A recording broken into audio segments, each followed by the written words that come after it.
Hello everyone, it's Jamal Thomas. Welcome to the Progressive Soapbox. Let me make sure my volume is good. Alright, so this one, again, it's quick. If you guys like what I'm putting down, please hit the notification bell because I do videos all the time. And please feel free to share, like, subscribe, and you can always support through Patreon or Super Chat. Alright, now that that's it, this part, and I thought this was good, and there's not much bone on this. I see this yesterday. Breaking news. Federal judge blocks Indiana law allowing the state to remove voters from the rolls based on the match from Interstate cross-check program, a system run by Kansas Chris Kobach. Now, what this program was, Republicans, oh my God, they're illegals voting. There are people voting. I mean, we need to find out ways to essentially prevent, voter fraud. We need to stop voter fraud because voter fraud is all over the place. It's ubiquitous. Anywhere you look, there's a voter fraud. I mean, fuck, man, we got to do something about all this voter fraud. Do you know that the voter fraud that they're talking about, it's like point something %, like 1 out of 6 million or 60 million, some ridiculous amount. Like it's infrequent. It almost, you could say in a good strong sense, doesn't fundamentally exist. They do this because for all intents and purposes, Republicans would like to lessen the number of people to vote. They care less about democracy and more about winning in a real sense because the people who they serve is such a tiny part of the population pool that ultimately they can't win based on policy. Oftentimes, they try to shorten the number of people to vote. Their voters tend to be maniacs about getting to the polls. So, if you can weed out others who are not, you have a better chance of winning. And that's been the strategy.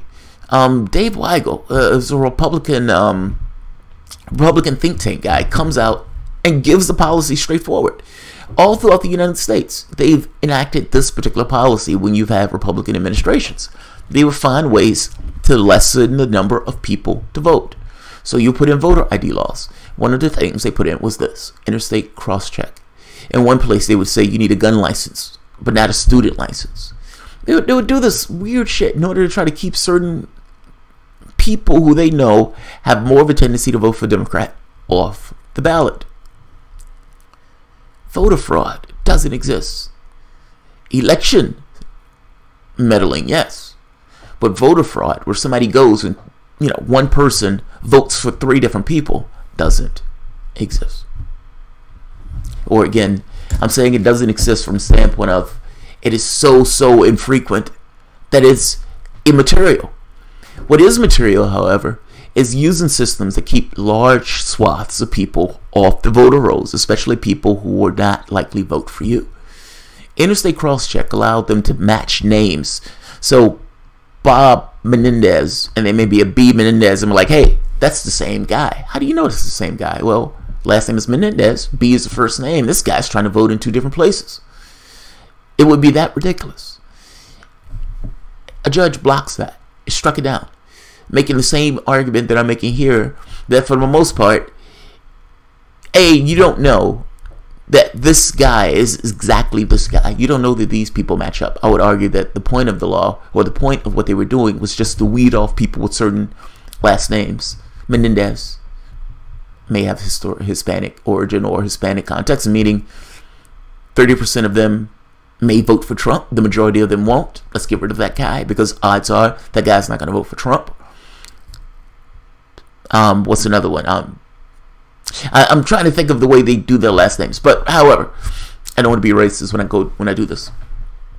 But that being said, it was a way of weeding people off the rolls who would most likely not vote for the Republican candidate. That's all it was. The voter fraud thing is a hoax. And it's a hoax that's used by Republicans in order to try to create regulations and rules in order to give them a better chance of winning the election. The guy, I remember having a conversation with one of my nurses. Means well, libertarian leaning. And he's like, all of this voter fraud, we need to stop this voter fraud. And I'm like, How many cases of voter fraud do you think there are? Like, and then when you're trying to make this point to them, you understand, and I can't think of the politician. I think it was the guy who was in Pennsylvania. He was a politician. He was making this argument that and voter ID laws would help Mitt Romney win the state of Pennsylvania. Now, the only thing you needed to help the Republican win the state of Pennsylvania was Hillary Clinton. That's all you needed. You didn't need a voter ID law. You just needed Democrats to run with Hillary Clinton. But the point that he connected those two things is problematic. This shit is a hoax. You've even had Republicans come out saying it was a hoax. My point is, I'm happy that this took place. And just give you the official reading of this.